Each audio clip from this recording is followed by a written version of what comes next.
అక్రమ రిజిస్ట్రేషన్లపై Rasampeta sub register కార్యాలయంలో ఏసీబీ తనిఖీలు. కడప ఏసీబీ సీఐ ఎన్వి నాగరాజు ఉన్నతాధికారుల ఆదేశాల మేరకు రాసంపేట సబ్ రిజిస్టర్ కార్యాలయంలో తనిఖీలు చేపట్టినట్లు తెలిపారు. నిషేధిత భూములకు అక్రమంగా రిజిస్ట్రేషన్లు జరిగాయన్న ఆరోపణల నేపథ్యంలో ఈ సోదాలు నిర్వహిస్తున్నారు. ప్రస్తుతం కార్యాలయంలోని రికార్డులను క్షుణ్ణంగా పరిశీలిస్తున్నామని, ఇంకా చాలా రికార్డుల పరిశీలన కొనసాగుతోందని సీఐ వివరించారు. తనిఖీలు పూర్తయ్యాక అన్ని వివరాలను వెల్లడిస్తామని ఆయన స్పష్టం చేశారు. ఈ దాడులతో సబ్ రిజిస్టర్ కార్యాలయంలో కలకలం రేపింది.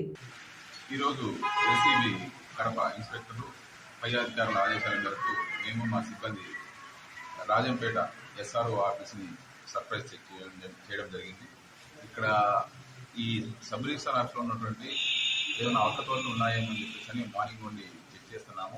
రిజిస్ట్రేషన్ చేసే విషయంలో కానీ, ఈ ఏమంటారు ఎనీవే రిజిస్ట్రేషన్స్ కానీ, ఏ ప్రొహిబిటెడ్ ల్యాండ్స్ కానీ రిజిస్ట్రేషన్స్ ఏమైనా జరిగినాయా, వీళ్ళు పాటించాల్సిన నియమాలన్నీ చక్కగా పాటిస్తున్నారా లేదా అనే విషయాన్ని చెక్ చేస్తున్నాము. ఇంకా చెకింగ్ ఇంకా పూర్తి అవ్వలేదు, ఇన్స్పెక్షన్ ఇంకా పూర్తి అవ్వలేదు. ఇన్స్పెక్షన్ పూర్తయినాక మీకు పూర్తి వివరాలు తెలియజేస్తాము.